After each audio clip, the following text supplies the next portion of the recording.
लोकसभा चुनाव के तीसरे चरण के लिए मतदान, 10 सीटों पर होगी वोटिंग। आज शाम रवाना होंगी पोलिंग पार्टियां।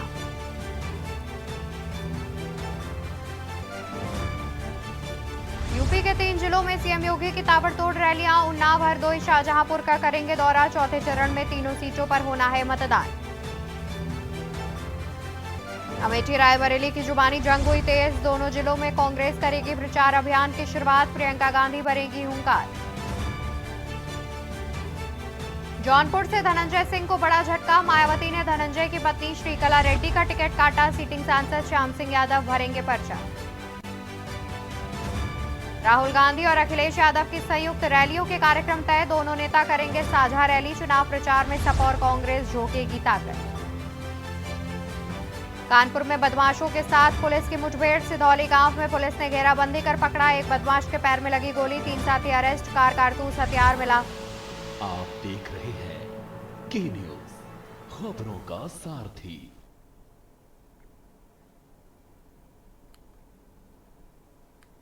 नमस्कार, मैं हूं आपके साथ अवंतिका अवस्थी और हम बात करेंगे उत्तर प्रदेश की खबरों पर।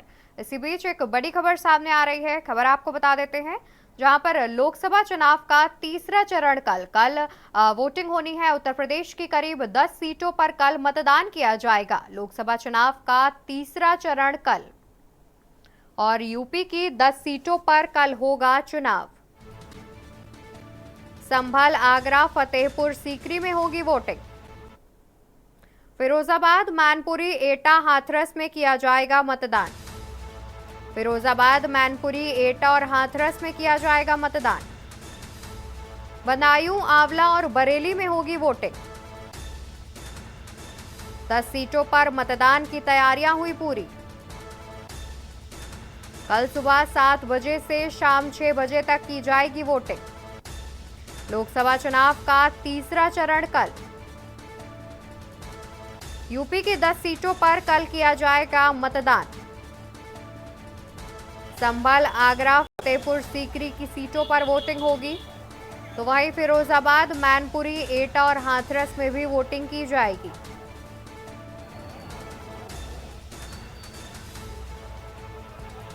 बदायूं, आंवला और बरेली में भी होगी वोटिंग। 10 सीटों पर मतदान की तैयारियां हुई पूरी। कल सुबह 7 बजे से शाम 6 बजे तक मतदान किया जाएगा। इन सभी 10 सीटों पर तीसरे चरण में मतदान होना है और इन सभी सीटों पर तैयारियां जो है वो भी पूरी कर ली गई हैं। पोलिंग पार्टियां रवाना हो चुकी हैं और बाकी तैयारियां भी कर ली गई हैं।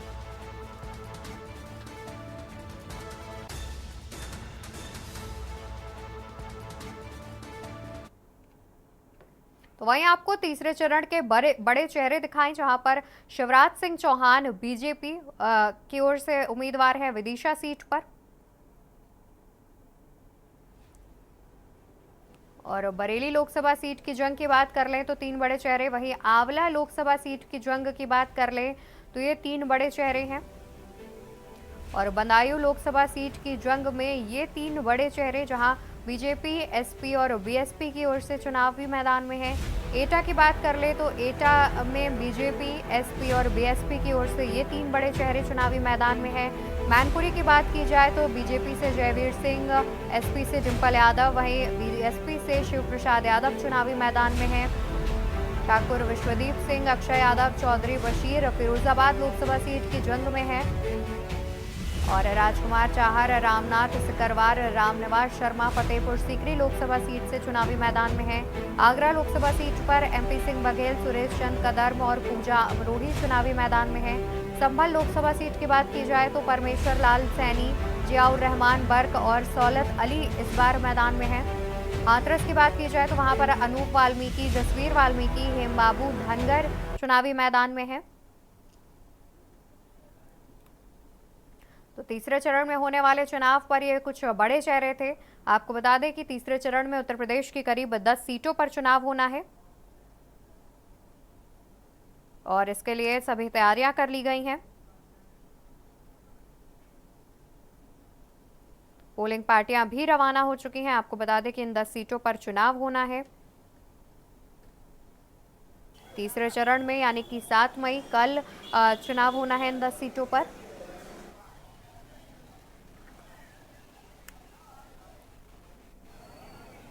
और ज़्यादा जानकारी के लिए हमारे साथ संवाददाता कौशलेंद्र उपाध्याय जुड़े हुए हैं। कौशलेंद्र, 10 सीटों पर चुनावी मतदान होना है, कल तीसरा चरण है और जानकारी सामने आ रही है कि लगभग जितनी भी तैयारियां हैं वो इन 10 सीटों पर पूरी कर ली गई हैं। क्या कुछ अधिक जानकारी है?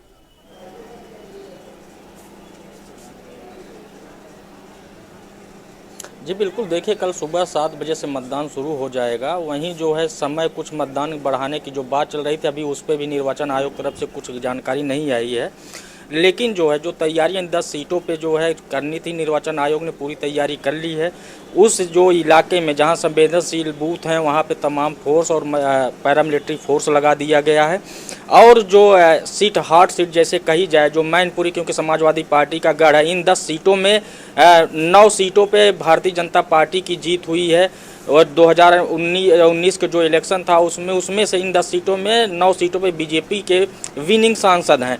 और वहीं जो है डिम्पल यादव हैं, जो उपचुनाव हुआ था मैनपुरी में, उसमें देखिए क्योंकि भारी मतों से जीत हुई थी।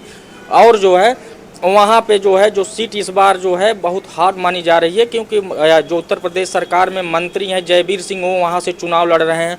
वहीं आगरा की बात की जाए तो आगरा भी सुरक्षित सीट है, वहाँ पे भारतीय जनता पार्टी के सांसद हैं। फतेहपुर सिकरी पे भी जो है भारतीय जनता पार्टी के सांसद हैं। फिरोजाबाद में, हालांकि फिरोजाबाद में जो सांसद है वो इस बार चुनाव वहाँ से नहीं लड़ रहे हैं, उनकी जगह दूसरे को टिकट दिया गया है। लेकिन फिरोजाबाद में भी जो है कांटे की टक्कर है, क्योंकि राम गोपाल यादव जो राष्ट्रीय महासचिव समाजवादी पार्टी के हैं, वो जो है उनके बेटे वहाँ से चुनाव लड़ रहे हैं। तो इन 2 सीटों पे, और वहीं बदायूं की बात की जाए तो बदायूं पे जो है शिवपाल यादव के बेटे आदित्य यादव चुनाव लड़ रहे हैं। पहले यहाँ पे शिवपाल यादव को टिकट दिया गया, लेकिन समाजवादी पार्टी ने बाद में जो है आदित्य यादव को टिकट दे दिया। तो इन तीनों सीटों पे सबसे ज़्यादा जो है प्रशासन और तमाम जो है जो नेता और कार्यकर्ता उस पर नज़र बनाए हुए हैं। जो पोलिंग बूथ बनाए गए हैं, वहाँ पे जो सुविधाएं दी जाएगी मतदाताओं के लिए, जो दिव्यांग मतदाता हैं उनके लिए जो व्यवस्था की गई है, पूरी तैयारी की गई है। और जो पोस्टल से जो उनको वोट डालना था वहाँ की जो पहले ही पड़ चुका है। लेकिन अब जो बात की जा रही है जो निर्वाचन आयोग की, सिर्फ एक खबर थी कि जो मतदान, क्योंकि गर्मी की वजह से जो है मतदान का टाइम बढ़ाने की बात चल रही थी, लेकिन निर्वाचन आयोग की तरफ से कोई अभी अधिसूचना नहीं जारी की गई है। हाँ, जो बूथ पे 5 बजे पहले जो पहुँच जाएंगे उनका मतदान जरूर होगा। लेकिन हम आपका दोबारा से रुख करेंगे, हमारे साथ बने रहिए लगातार। और इसी बीच हम आपको कुछ तस्वीरें दिखाते हैं जहाँ पर मुख्यमंत्री योगी आदित्यनाथ क्या कुछ कह रहे हैं, आपको सुनाएंगे। सबसे पहले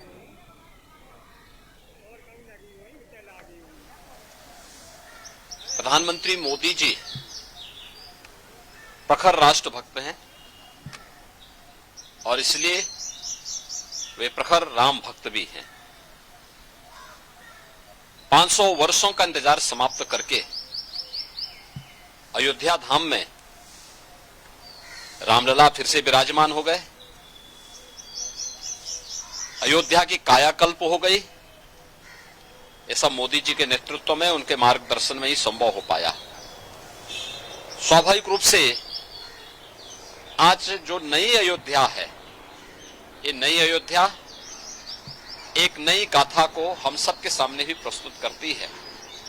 और कल प्रधानमंत्री मोदी जी की अयोध्या में उपस्थिति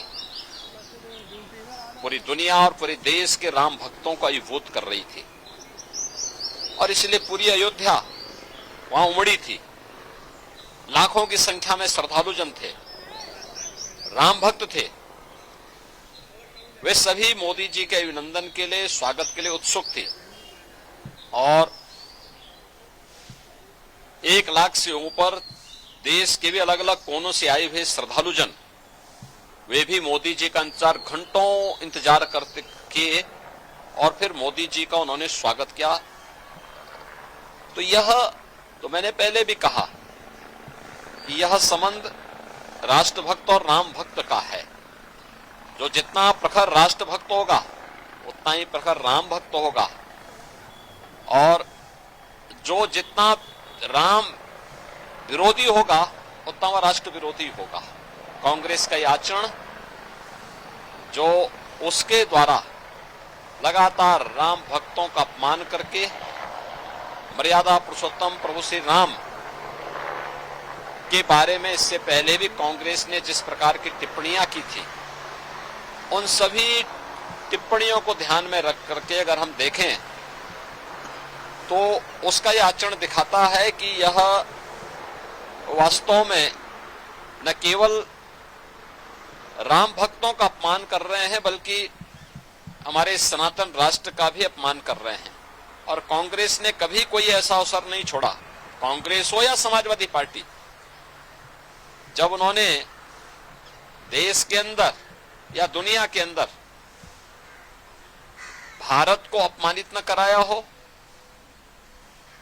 भारत की सनातन परंपरा आत्मा भारत के सनातन धर्म को गाली न दी हो। एनडी गठबंधन का ये कैरेक्टर है कि वह भारत की आत्मा सनातन धर्म को गाली देते हैं। वह हर प्रकार के कार्य करने का प्रयास करते हैं जो भारत की बहुसंख्यक समाज जिसमें अपमानित महसूस करे। और यह कांग्रेस का जो आचरण है इंडी गठबंधन से जुड़े हुए घटकों का, चाहे वह कांग्रेस हो, नेशनल कॉन्फ्रेंस हो, समाजवादी पार्टी हो, डीएमके हो, इन सब का जो ये आचरण है, यह आचरण न केवल निंदनीय है बल्कि देश का हर व्यक्ति, हर राम भक्त और हर राष्ट्र भक्त कांग्रेस के इस आचरण के कारण ही कांग्रेस को रसातल की तरफ धकेल रहा है। सर, हम कह सकते हैं हमें आते हैं कि विपक्षी दल हो, खासकर कांग्रेस हो, समाजवादी पार्टी, उनके नेता, बड़े बड़े नेता मंदिरों में जा रहे हैं, लेकिन अगर इनकी एक प्रवक्ता राम हिंदू होने के नाते राम मंदिर चली जाए तो उसके साथ बुरा व्यवहार किया जाए। मतलब देखिए, मैं क्या कर रहा हूं ना, कांग्रेस का जो छद्म रूप है, इस छद्म रूप से देश की जनता जनार्दन अच्छी तरह वाकिफ है। उसे मालूम है कि ये जो भी दिखावा कर रहे हैं ये वास्तविकता पर आधारित नहीं है। ये केवल देश की जनता की आंखों में धूल झोंकना चाहती हैं, लेकिन इनकी नौटंकी को देश की जनता जान चुकी है और इसीलिए कांग्रेस को रसातल की तरफ धकेल रही है। कांग्रेस की एक प्रवक्ता ने कांग्रेस से इसलिए इस्तीफा दिया क्योंकि वो तो छत्तीसगढ़ है, छत्तीसगढ़ तो भगवान राम का ननिहाल है, माता कौशल्या का मायका है, और वहां की एक राम भक्त तो किसी भी दल की हो सकती है। वह अगर अयोध्या में रामलला का दर्शन करने के लिए आई थी, इस आधार पर कांग्रेस के नेताओं के द्वारा उनका अपमान किया गया और इससे तंग आकर के उन्होंने कांग्रेस से इस्तीफा दिया। ये चीजें दिखती हैं कि कांग्रेस के डीएनए में रामद्रोह है, एसपी के डीएनए में रामद्रोह है, इंडी गठबंधन से जुड़े हुए लोगों के डीएनए में रामद्रोह है। और जो रामद्रोही है, भारत का कोई भी जागरूक नागरिक उसके समर्थन में अपना वोट तो नहीं पोल करेगा। यूपीए की जब सरकार थी तो जो राम के अस्तित्व पे इन लोगों ने सवाल खड़े किए थे, आज तक उसी चीज को परिलक्षित करते हैं इनके टाइम टू टाइम। देखो, वह अपने आचरण से मजबूर हैं और हम तो राम भक्तों से और भारत के समस्त नागरिकों से यही अपील करेंगे कि जाके प्रिय न राम वैदेही तजिए ताहि कोटि बैरी सम यद्यपि परम स्नेही। कितना भी आपका वह स्नेही क्यों न हो, अगर वह राम विरोधी आचरण कर रहा है तो मान के चलिए वो राष्ट्र विरोधी आचरण भी कर रहा है, और इसलिए उसको कितना भी प्रिय क्यों न हो, उसको कोटि बैरी की तरह उसको त्याग दीजिए। यही देश के हित में भी है और राम भक्तों के हित में। कल तीसरे चरण का मतदान हो रहा है, जनता इस राम कांग्रेस की एक्टिविटीज जो है, देश की जनता अवेयर है और देश की जनता उसके अनुसार अपना निर्णय भी ले रही है। धन्यवाद।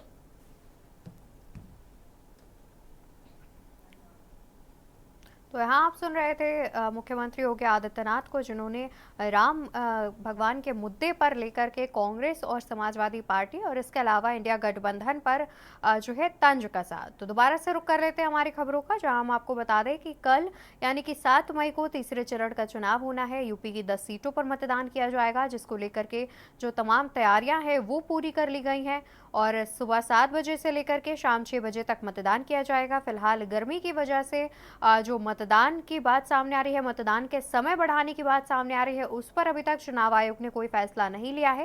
लेकिन अनुमान जताया जा रहा है कि जिस तरीके से गर्मी बढ़ रही है उसको लेकर के समय जो है वो बढ़ाया जा सकता है, क्योंकि गर्मी की वजह से मतदान प्रतिशत में भी कमी जो है वो देखने को मिल रही है। तो फिलहाल कल सुबह 7 बजे से यूपी की 10 सीटों पर मतदान की शुरुआत कर दी जाएगी और इन 10 सीटों पर देखा जाए तो भाजपा की और समाजवादी पार्टी की कुछ सीटों पर कड़ी टक्कर देखने को मिल रही है, तो कहीं पर त्रिकोणीय मुकाबला भी देखने को मिल रहा है, जहां पर बीजेपी, समाजवादी पार्टी और बसपा के बीच कड़ी टक्कर देखने को मिल रही है। आपको बता दें कि उत्तर प्रदेश में समाजवादी पार्टी और कांग्रेस गठबंधन में चुनाव लड़ रही है, तो इस गठबंधन को इस बार कितना फायदा होता है ये भी देखने वाली बात होगी।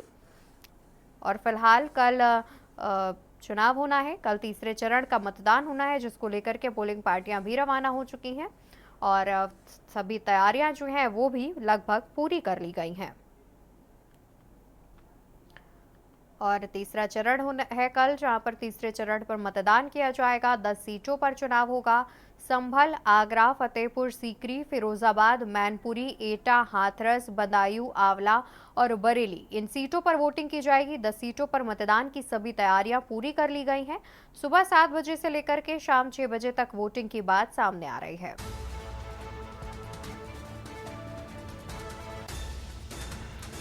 यूपी की 10 सीटों पर होना है मतदान। संभल, आगरा, फतेहपुर सीकरी, फिरोजाबाद, मैनपुरी, एटा, हाथरस में होगा मतदान। और इसी को लेकर के हमारे साथ लगातार हमारे संवाददाता कौशलेंद्र उपाध्याय भी जुड़े हुए थे।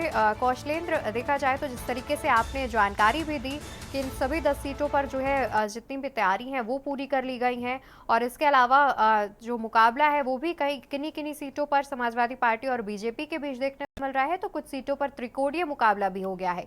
और इसी को लेकर के हमारे साथ लगातार बरेली से ब्यूरो चीफ शानू कुमार भी जुड़े हुए हैं, उनका भी रुख कर लेते हैं। शानू जी, देखा जाए तो बरेली और आंवला सीट की अगर बात की जाए तो वहां पर भी जो मुकाबला है काफी दिलचस्प देखने को मिल रहा है। दोनों ही अगर दलों की बात की जाए, चाहे विपक्ष की बात की जाए या फिर सत्ता पक्ष की, लगातार वहां पर उनके जो है प्रचार प्रसार देखे गए, जनसभा और रैलियां भी देखी गई। तो फिलहाल अब कल मतदान होना है, इसका फैसला तो कुछ दिनों बाद ही आएगा, लेकिन क्या इस बार वोटिंग प्रतिशत बढ़ने की उम्मीद जताई जा रही है इन दोनों सीटों पर? अनम्यूट कर लीजिए। सुन पा रहे हैं आप मेरे लिए? जी जी, आपकी आवाज आ रही है।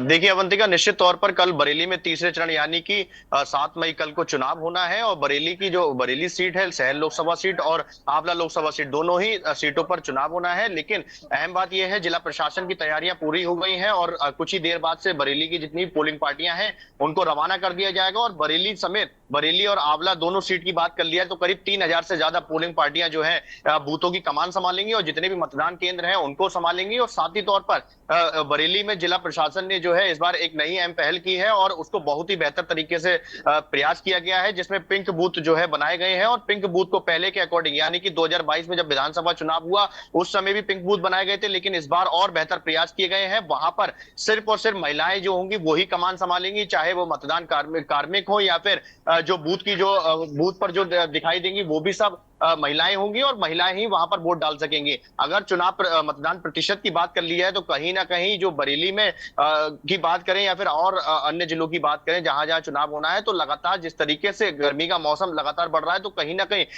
अंदेशा जताया जा रहा है कि सुबह में कहीं ना कहीं जो मतदाता है वो जल्द से जल्द निकल करके अपना वोट डालेंगे। और लेकिन दोपहर की बात की जाए तो कहीं ना कहीं वोट का प्रतिशत जो होता है, वोट की जो डालने की रफ्तार होती है वो कहीं ना कहीं धीमी होती है। और हर बार के चुनाव में देखा गया है कि शाम के समय यानी कि जो 4 से 5 बजे तक का समय होता है उस समय वोट प्रतिशत बढ़ता है और लोग अपने घर से निकल करके वोट डालने जाते हैं। लेकिन इस बार जो है अवंतिका, जिला प्रशासन ने बहुत ज्यादा प्रयास किए हैं जिससे जो वोट प्रतिशत को बढ़ाया जाए। हर बार मतदान प्रतिशत, हर बार की तरीके से देखा जाए तो हर प्रतिशत बढ़ता है, लेकिन इस बार भी अंदेशा जताया जा रहा है कि प्रतिशत बढ़ेगा। लेकिन अभी तक की बात की जाए तो जिला प्रशासन लगातार प्रयासरत है। वहीं भारतीय जनता पार्टी की बात करें या फिर समाजवादी पार्टी, यानी कि जो जो उम्मीदवार जो है मैदान में उतरे हैं, उनके कार्यकर्ता भी जो वोट प्रतिशत बढ़ाने के लिए 100% प्रयास कर रहे हैं। और वो भी कोशिश करेंगे कि जो लोग वोट नहीं डालने जा पाते हैं या फिर कोई मजबूरी होती है तो उनको अपने तरीके से वोट पड़वाया जाए और खुद ले जाकर के वो वोट जो मतदान सेंटर होता है वहां तक ले जाकर के वोट पड़वाएं। फिलहाल अवंतिका, जिस तरीके से तैयारियों की बात की जाए पूर्ण कर ली गई है। चुनाव आयोग के भी सख्त आदेश हैं कि किसी भी प्रकार की लापरवाही को बर्दाश्त नहीं किया जाएगा। वहीं बरेली के निर्वाचन अधिकारी यानी कि बरेली के डीएम रविंद्र कुमार ने भी अपने सभी जो पदाधिकारी हैं, जो कर्मचारी हैं, उनको सख्त आदेश दे दिए गए हैं कि किसी प्रकार से लापरवाही नहीं की जाएगी। बीते दिनों देखा गया जो चुनाव ड्यूटी में या फिर चुनाव की ट्रेनिंग में जो नहीं पहुंचे थे तो करीब 100 से ज्यादा जो कर्मचारी थे उन पर एफआईआर की गई थी और वो प्रक्रिया अभी भी लागू हो सकती है। शानू जी, जिस तरीके से जो इन दोनों ही सीटों पर तैयारी है वो काफी बेहतरीन देखने को मिल रही है। फिलहाल कल मतदान होना है, देखने वाली बात होगी कि ये तैयारियां धरातल पर किस तरीके से जो है देखी जाएंगी। बहुत शुक्रिया आप दोनों का ज्यादा जानकारी हमारे दर्शकों तक पहुंचाने के लिए।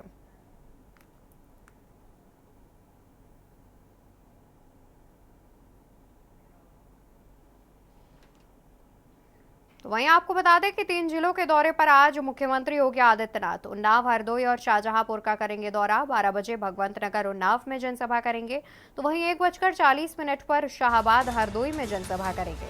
3 जिलों के दौरे पर मुख्यमंत्री योगी आदित्यनाथ उन्नाव, हरदोई और शाहजहांपुर का दौरा करेंगे मुख्यमंत्री।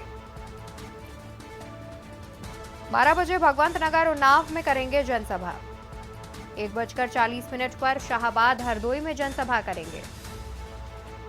उन्नाव, हरदोई और शाहजहांपुर के दौरे पर मुख्यमंत्री योगी आदित्यनाथ 12 बजे भगवंत नगर उन्नाव में करेंगे जनसभा और 1:40 पर शाहाबाद हरदोई में जनसभा करेंगे मुख्यमंत्री। 3 बजे कटरा, शाहजहांपुर में मुख्यमंत्री की होगी जनसभा। 3 जिलों के दौरे पर आज मुख्यमंत्री योगी आदित्यनाथ। और इसी खबर पर ज्यादा जानकारी के लिए हमारे साथ संवाददाता कौशलेंद्र उपाध्याय जुड़े हुए हैं। कौशलेंद्र, आज 3 जिलों के दौरे पर पहुंच रहे हैं मुख्यमंत्री। देखा जाए तो कल तीसरे चरण का चुनाव होना है, लेकिन उससे पहले ही जो है आगे आने वाले जितने चरण हैं उनकी तैयारी मुख्यमंत्री की ओर से देखी जा रही है और 3 जिलों के दौरे पर जनसभा करने पहुंच रहे हैं। क्या कुछ जानकारी?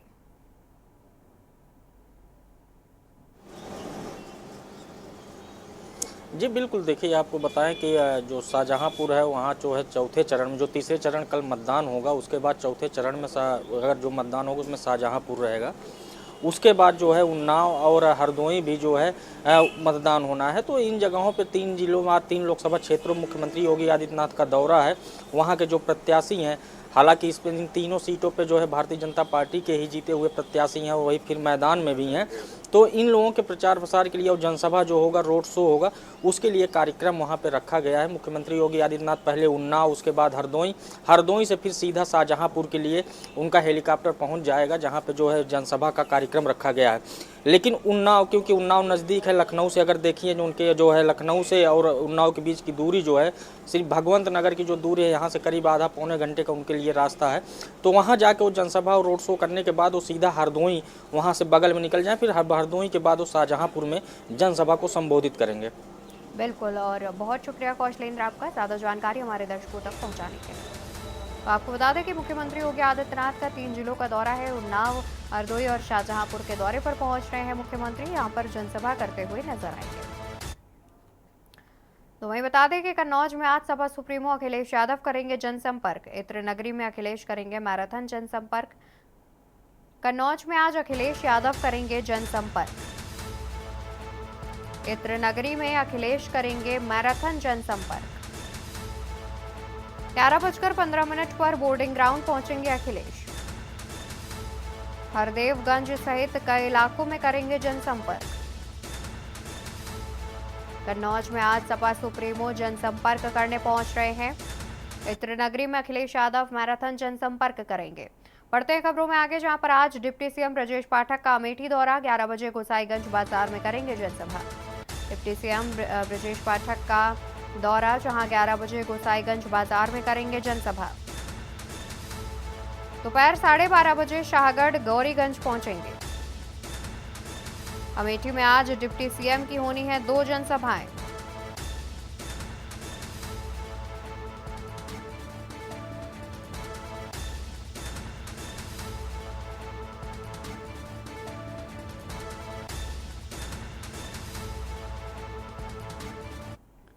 वही खबर आपको राजधानी लखनऊ से बता दें, जहां पर प्रतिबंधित मांस सप्लायर हुआ गिरफ्तार। खाड़ी देशों में भेजता था प्रतिबंधित मांस। 50,000 इनामी जुबैर को गिरफ्तार किया। जुबैर को एसटीएफ ने जालौन से गिरफ्तार किया है। एसटीएफ ने जालौन से पकड़कर एटा पुलिस को सौंपा है। तो ये खबर सामने आ रही है लखनऊ से, जहां पर आपको बता दें कि प्रतिबंधित मांस सप्लायर को गिरफ्तार किया गया है। खाड़ी देशों में प्रतिबंधित मांस सप्लाई करता था, जहां 50,000 का इनामी भी था युवक, जिसको यूपी एसटीएफ ने गिरफ्तार कर लिया है। 50,000 के इनामी जुबैर को गिरफ्तार करके एटा पुलिस को सौंप दिया गया है। 50,000 के इनामी जुबैर को किया गया गिरफ्तार। जुबैर को एसटीएफ ने जालौन से किया गिरफ्तार। एसटीएफ ने जालौन से पकड़कर एटा पुलिस को सौंपा। खाड़ी देशों में प्रतिबंधित मांस को करता था सप्लाई। 50,000 का इनामी जुबैर गिरफ्तार किया गया। यूपी एसटीएफ ने उसे गिरफ्तार किया और जुबैर को एसटीएफ ने जालौन से किया गिरफ्तार।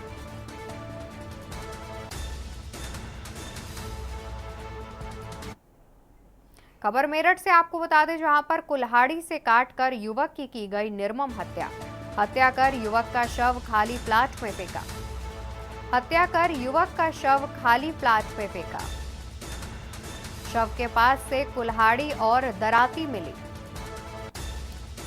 पैसे के लेन देन में हत्या की जताई जा रही आशंका। शव के पास से कुल्हाड़ी और दराती मिली। पैसे के लेन देन में हत्या की जताई जा रही आशंका। सूचना के घंटों बाद पहुंची पुलिस, पड़ा रहा शव। खबर आपको गाजियाबाद से बता दें, जहां पर डीडीपीएस स्कूल के बच्चों के माता पिता के अनिश्चितकालीन धरने का आज 5वां दिन है, लेकिन जनता द्वारा चुने प्रतिनिधि नदारद हैं। जिला प्रशासन स्कूल पर कार्रवाई करने की हिम्मत नहीं दिखा रहा है। आपको बता दें कि स्कूल के कुछ बच्चों को मुख्य शाखा से हटाकर लगभग 10 किलोमीटर दूर मधुबन बापू धाम की शाखा में तबादला किए जाने के विरोध में अभिभावक लगातार 5 दिनों से प्रदर्शन कर रहे हैं।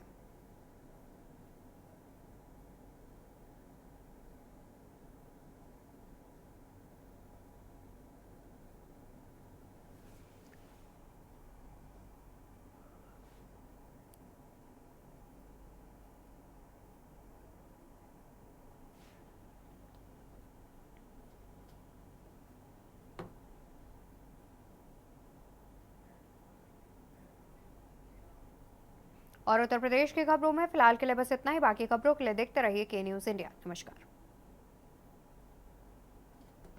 करता है गोल्डी मसाले, और स्वाद ऐसा तो रिश्तों में गुस्सा कैसा।